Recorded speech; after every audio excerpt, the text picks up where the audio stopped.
I'm Jake Von During with the Dialed Cycling Lab. I'm Lance Hepler with the Dialed Cycling Lab. This mustache is real, but the hair is fake. We're here to talk to you today about indoor cycling and what the best setup for you is. Correct. Right? So we're gonna run through what training platform you might wanna consider, what kind of trainer you would wanna get into, what kind of training programs work the best. The pros and cons of different trainer setups and the pros and cons of indoor and outdoor riding. Exactly, and some accessories you might wanna consider so you don't melt and die. Yeah. So yeah. All right, first thing, choosing the right training platform. There are a good 4 or 5 out there that we've come across that seem to be like the prevailing favorites. Correct. Some of them are more favorited than others. I think the big 5 are gonna be Zwift. You've got Trainerroad. Trainerroad. You got Rovi. Sufferfest. Peloton. So we're gonna run through all of those real quick, give you some quick pros and cons, and get you a setup that's gonna work best for you when you choose the program that you're gonna get started on. The first one, Trainerroad. Trainerroad, this is an online training program mostly set for indoors. Yep. It is about $15 a month. They have a very specific set of workouts that you can do, which are actually really fantastic. I love Trainerroad. I've been using it for the last year or so, and it's been a very beneficial thing for me. Another thing that I really like about Trainerroad is that they put a lot of time, energy, and effort. They've got a whole coaching staff, a team that has gotten into development of programs for specific types of cycling, whether it be road racing, mountain biking, gravel racing, the whole gamut. Cyclocross, all of it. And it really looks at athletes from all different levels. So their programs are very specifically designed, and they do a great job of putting stuff together that's gonna work best for your schedule. So the next big platform would be Zwift, which is probably the biggest one that you can find on the market right now. It's got millions upon millions of people that are out there using that program. Also $15 a month. It's $15 a month. Plus tax though, so plus depending tax, on where you're $16 and some change or whatever. Great program, great platform. Yep. It does have some pros, it does have some cons. What are some of the things that you like about it? I love the social aspect of it, that there's always other people to ride with, that it's kind of like a video game, that you're out there riding your little avatar through fake worlds. So I really like that part about it. Yeah, it's great for group rides when you're living in this COVID day and age, in this COVID era, or if you live in areas where maybe it gets dark pretty early and the weather's not super great and you don't want to be out there mixing it up with cars at night, you can jump on there and you can do group rides really easily. We've actually hosted a group ride on Zwift for quite a few years now, and we'll have anywhere from 5 or 10 people upwards of 30 people, and we can all get together and ride together, and that's a really fun thing. And there's some things that we'll get into a little bit later on of ways to communicate on there, and it really helps pass the time. Plus there's races on Zwift. There are. You can race on Zwift. It's fake racing, but it's racing nonetheless. So it is, and that again, just like in this year, this whole COVID thing that we've gone through, many areas have had zero racing, so a lot of people have jumped on to Zwift to kind of fulfill that need that they have. Moving on, we've got Rovi. I've never personally used Rovi. I haven't either. I have some teammates that have done a few things with Rovi. I know quite a few people who have tried it and have found themselves back at Zwift or Trainerroad. I think that kind of speaks a little bit to what that program is all about. But what do you know about them? I know that it's like real live footage of races that you have an avatar inside of that race. It's about $15 a month, but not as big of a platform and not as many options with it. Yeah, I think you're going to be lacking in the training program. I think it's just not quite as encompassing as like a Zwift would be. Yeah. And then you've got Sufferfest. Sufferfest is now owned by Wahoo, and it's a platform that they're trying to build. What do you know about Sufferfest, Lance? It's the same thing. It's $15 a month. Everybody charges $15 a month for their thing here. But again, it's similar to Rovi, where there are certain workouts that you do. There's no avatar, I believe, but you're placed into some live race footage. Correct. And you do workouts compared on their live race footage, and each video is a specific workout. It's just, again, one of those things where people like it, but I generally find a lot of people that I personally work with or know go out there, try it, and then they find themselves coming back to either Trainerroad or Zwift. And then our final platform would be Peloton. What do you know about Peloton? Well, Peloton is a different kind of thing. It's more like online spin classes, but you buy a dedicated bike and you pay a monthly service for it. So with Peloton, the bike is like $2,300. $2,400 for just the bike. And it's about $50 a month to pay for the membership service. I mean, a lot of people love it. Yeah. But most real cyclists, I don't want to sound too elitist, but a lot of regular cyclists don't so much do Peloton because it is like spin class. And spin class is very different than what you're actually trying to do if you're racing bikes. For that same $2,400, you could buy yourself the most expensive smart trainer on the market, and you could probably buy yourself a nice bike that you could use as a dedicated bike to sit on that, and then you could save your nice bike out, keep it out in the garage all in pristine condition for riding on nicer days outside. Or you'd even have that bike as another bike to ride outside. Yeah, exactly. So for me personally, it's a pass, but to each his own. Pass. And I do think that there is a place there for that, and if it's something that works for you, that keeps you actively engaged in riding and staying fit, it's great fit. So just not for me. All right, so of the 5 different platforms that we just discussed, which one are you picking? I prefer Trainerroad. If you just had to pick one, it's gonna be Trainerroad. For me, personally, I pick Trainerroad. I'm probably gonna lean towards Zwift, and I have my particular reasons for that. We can get into that in a minute, but I'm almost right there with you on the Trainerroad. I think that the thought process that's got into the programs that they've built and the results that you get from those programs are pretty much top notch. The workouts are superior. What do you need to ride indoors, Jake? Number 2, smart trainers versus dumb trainers. What's a dumb trainer? Dumb trainer basically has no connectivity. It's something that you connect to your bike. It's going to be generally a fluid trainer that you're going to be pedaling your wheel against like a drum that's got some sort of resistance in it, and it's not connected to Why anything. would you want a dumb trainer? Because those came out before smart trainers? No. No? They're cheap. They're cheap. They're cheap. Yes, they are very cost effective. You can get a dumb trainer. Gosh, you could probably even find one on the secondary market for $50 to $100. Correct. If you want to go out and buy a brand new one, you can get a really nice one for $300. Right. That's a lot less expensive than going with, say, like a Tacx Neo, which would be $1,400. I think so. It's a bit more expensive. Big chunk. But it does a lot of cool stuff. It's just a matter of whether or not that is worth it to you and whether or not that cool stuff is something that you need. Not everybody needs it. So let's run through some basic pros and cons. So the pro of dumb trainer is really going to be the price. The price. That's going to be the biggest thing. That's the biggest one. Another cool part about that is the fact that it's portable. They're lighter. They're definitely lighter. They're lighter, so they're easier, much more portable because they're lighter. Exactly, and you just say, well, why would you need it to be portable? A lot of people that go to races will actually need to take that with them to warm up before a race, and having that trainer be portable and light and easy to throw in your vehicle to take with you, that's a nice little perk. I keep a dumb trainer in my van when I'm traveling to races because sometimes I will warm up on the dumb trainer. Yep, any other pros that you can think of? No. Cons.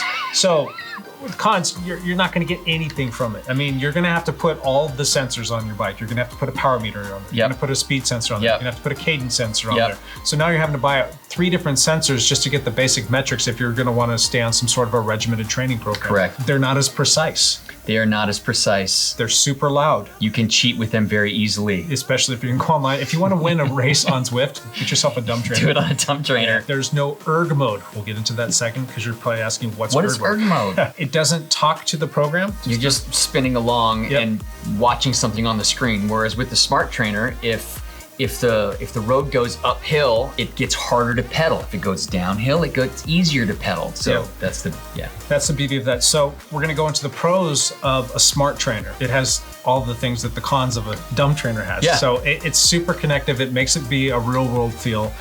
It really is a more immersive feel when you get online and you ride. The erg mode though is probably the biggest thing out of all of that. That's going to be the biggest benefit of jumping onto a smart trainer. And what is erg modes? Specifically, when you're doing workouts on a smart trainer, you're going to do interval sets, and you might have a 30-second interval at 300 watts and then a 2-minute rest interval at 200 watts or 150 watts. Erg mode automatically makes the trainer go at 300 watts or automatically makes it, you don't have to like speed up or slow down, you just have to keep the legs moving. You don't have to pay attention to anything. You just have to keep your legs moving and you're gonna have that exact precise amount of resistance. The from Google, the actual definition, the erg mode setting is a tool to control your power output on the basis of your cadence. If you perform a workout on a percentage of your FTP, functional threshold power, the erg mode makes sure you will hit the desired power output by adjusting the resistance of the bike trainer, regardless of your cadence or your gearing selection. Yes, so it's very, very precise. It makes it really easy to do effective workouts. You just have to keep pedaling. So. All right, so the cons of a smart trainer would be the price. they're expensive. So like the entry level smart trainers, you're probably looking at spending somewhere around the ballpark of about $500 to $600. Yeah. So like if we're talking about Wahoo, they've got what's called the Snap. Again, that's going to be a wheel that stays on, that's going to have resistance against a little drum, and then that's going to provide resistance against that. That's going to be basically your entry level one. Even that guy, I would probably recommend bypassing the Snap. They're good, they're just not super accurate in my experience. I would actually recommend that people try and find what's called a direct drive, where you take the rear wheel off, the bike actually connects straight onto the trainer. It's almost like you're putting your rear wheel is going to be a trainer. So you're going to put your bike on there and that's going to be your rear wheel. Getting into those, if we're going to stay in the land of Wahoo, you're going to look at the Kickr Core. And the Kickr Core is going to come in, their retail price is $900. And then the Kickr, their top shelf, their highest level, their best possible option is going to be the Kickr. And that's going to be a $1,200 price tag. Yeah. Then Tacx makes the Tacx Neo 2. Yep. And those are, like we said earlier, $1,400. And then there's a few other trainer brands out there, but those are probably the two biggest trainers that you can get. What trainer do you ride on, Jake? I use a Kickr. You use a Kickr. Yep. I use the Tacx Neo. I don't even have the Tacx Neo 2. I bought my Tacx Neo several years ago. It's still working. Yep. It's been wonderful, so I haven't replaced it yet. So if you're going to choose a trainer, take a look at your budget and get to know that first, and then kind of decide where you need to go. Personally, I like the Kickr. I think that the Kickr Core is an excellent option as well. If I actually took you and blindfolded you and put you on the Kickr and the Kickr Core, it would be very hard for you to tell the difference between the two. The deciding factor might be like, do you need to put multiple bikes on there and have the adjustability for different wheel sizes? Do you need to have it be small and compact and easy to move and fold up and put away? Is not having to calibrate the new one a selling point for you as well? Because you do have to calibrate the Kickr Core versus the new Kickr and the Tacx Neo. Right. You do not have to calibrate, which is kind of a nice thing. And that's just a once a week kind of thing where you have to do what's called a spin down, and it takes 5 minutes of your time. All right, so once you've got your trainer established, it's now time to go pick out a program. And Lance is going to pick Trainerroad. I'm going to pick Zwift, and we're going to give you a few reasons why. Why are you picking Trainerroad? I just love the workouts. The other good thing is you can do Trainerroad workouts outside on your bike. That's a big point right there. Yeah. It's a big selling point. But there's a lot of people that come this time of year, it's going to be getting dark out really early. We've got rain that's coming in. We've got like really low temperatures. A lot of people just don't want to be out riding in the cold, wet, and dark.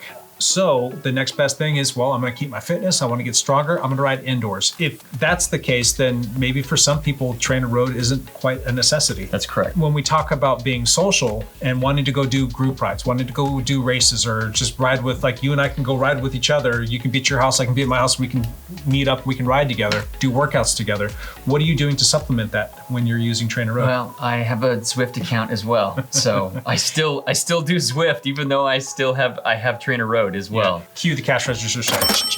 Yep, I'm paying for both of them, Trainerroad and Zwift. Yep. Anything else on Trainerroad? The other thing is, the workouts are efficient enough that what I could accomplish in like 15 hours of riding a week outside, I could actually get the same training value or improvement in my fitness by doing about 6 hours inside with the Trainerroad workout. They're that efficient. The other beautiful part about Trainerroad is they have a function called Plan Builder, where you have a race on your schedule, you plug your race into the calendar, and it will build a plan for you to get you ready for that race day. Or you put 5 or 6 races into your calendar, and it will create a whole training program for you. Now, Zwift does have training programs. Are they the best? My personal opinion, no. Are there training programs on there though that you can follow if you're maybe new to training, you just want to start building some fitness and you want to kind of put your toe in that water and try it out? Yeah, it's probably a good place to start. Yeah. But here's one little caveat to Zwift that I really do like.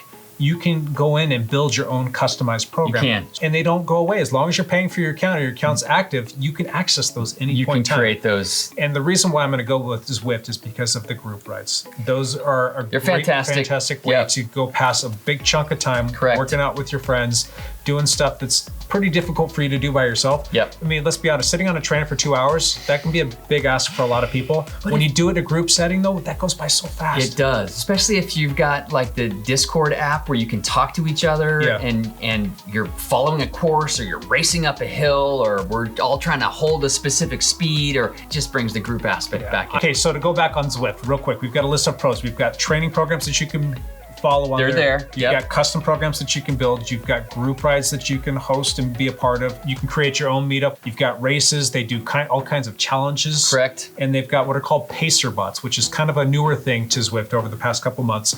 And so if you want to ride at a certain pace for an hour, you can jump in with one of these pacer bots and sit in a group instead of just trying to hold it yourself. And it actually makes it much more enjoyable than trying to hold it yourself. Yeah. The Zwift cons, again, $15 a month, just like Trainerroad. Yep. The speed on there can be a tiny bit inflated. I tend to average 23 or 24 miles an hour when I do Zwift rides, and I don't ever do that in the real world. You can have connectivity issues. So if you're having bad Wi-Fi issues, or if you're having issues with any kind of Bluetooth connectivity, if there's any kind of interference, that can create a little bit of an issue.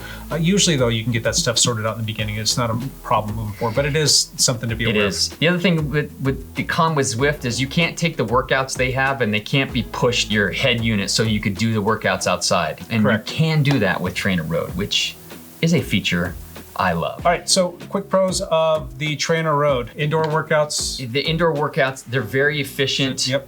You can do outside workouts. Better workouts, more specific, better science, better development, better coaching. Correct. I think that those are all going to be things. Yep. And the con would be no social aspect, and you're just staring at a screen. You're looking at a power number the whole time. That's it. All right, so a couple accessories you might want to consider getting for a smart trainer workout indoor thing. So these things I highly recommend. These first couple things, you have to get a fan. Yeah, you need a fan. You overcook yourself. You overheat quickly. If your rides are less than 10 minutes, you don't need a fan.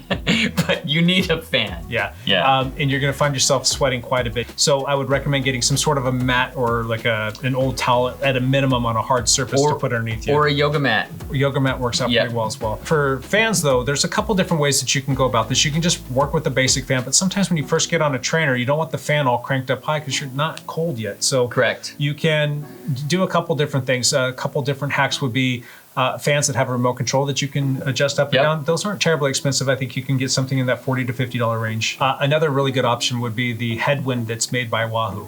The caveat to that is they are not cheap. They are $250 for a fan.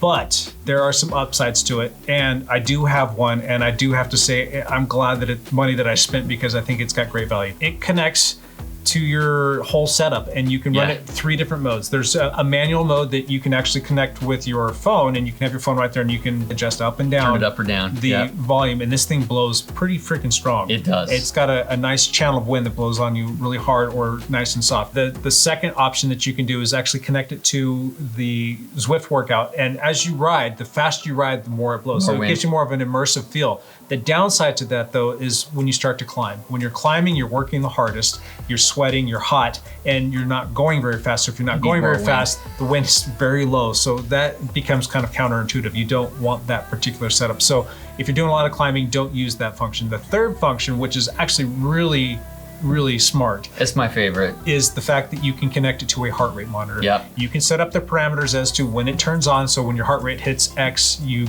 get the fan turning on. And then as you increase your workload, your heart rate's going to go up. And as your heart rate goes up, you can set parameters again as so the fan gets stronger and stronger as your heart rate gets higher. Let's say that you want it to be at max at like 160 beats per minute. It will be blowing at its max as soon as you hit 150 beats per minute. Or when you first get on and your heart rate's maybe like 80 to 90, it's barely blowing and you've just got a trickle of air blowing over you. It feels really nice. So it really does kind of cover the whole gamut of how you're working, and you're going to do a really good job of thermoregulating. Correct. That fan is awesome. But for $250, maybe just a remote control to push a button to blow some wind over you. But I don't know. It's just kind of up to you what your budget's going to allow. Just know that you do need a fan, and take a look at some of those other options. Okay, a couple other quick things that you're going to want to have. You're going to need to have a towel. You're going to want to have like a bottle cage or a place that you can actually set a bottle. And usually what I do is I've got these laptop holder stands. You can put your laptop, you can put your iPad on there. It's a good place to put your bottle of water, put your remote controls, your phone, all that stuff, so that you can have it all right there at your disposal. I keep food on mine too. That too. And full disclosure, I actually have 2 tables. Yeah.